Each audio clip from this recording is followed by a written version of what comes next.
Um, Chapter 9. I wrote in the book of chapter 9, which is called Know Your Real Needs. I wrote in the book between chapter 8 and 9. I really feel that this is the climax of the book because the three chapters, the few chapters after 9, so 10, 11, 12, and 13, after 9, he kind of begins to summarize what he's been talking about. And so between 8 and 9, I really see a climax that, okay, this is his point. He's really driven his point home. So this is where it all comes together. And now we're going to we're beginning to go on the downhill of the book, on the downside of the book. Um, so a few things that I underlined. Um, well, I'm just going to summarize this particular portion because it's a bit lengthy. If we begin to find our identity in God and we begin to identify ourselves with God in scripture versus other people and circumstances, that basically whatever God is, we'll begin to find our identity in that.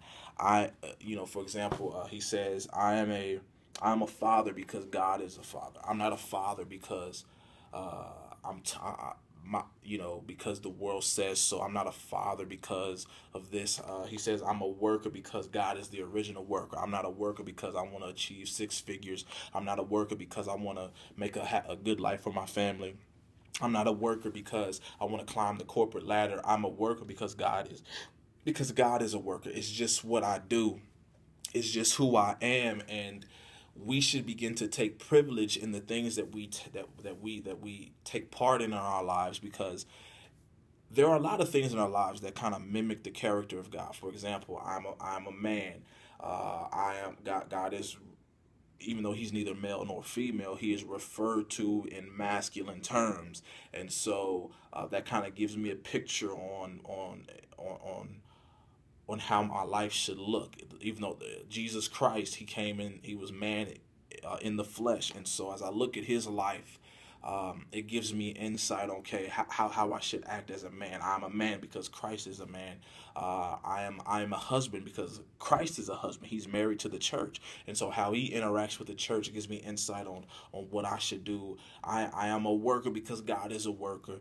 All of these things, everything that I am a son because Jesus Christ is the Son of God. And so as I look at Christ rather than looking at other people, I begin to be more secure in just myself, just as a man, as a person, and also really begins to for me to really understand and know my needs. Really a dope thing that I underline. Um, the deepest desire on Jesus' heart was the glory of his holy Father, and this desire was expressed in Jesus' love and justice.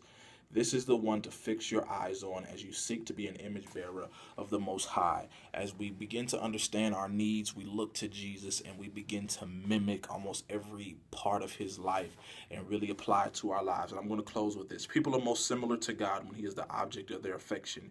People should delight in God as he does in himself. If we cut out all the other people and cut out all the other circumstances and just delight ourselves in God and all the frivolous stuff that can easily trip us up into sin and temptation, and we focus on delighting in God just as he does himself, and we really aim to be a true image bearer of God, then we will begin to blow this fear of man out of the water altogether. So this is my take on chapter 9, Know Your Real Needs.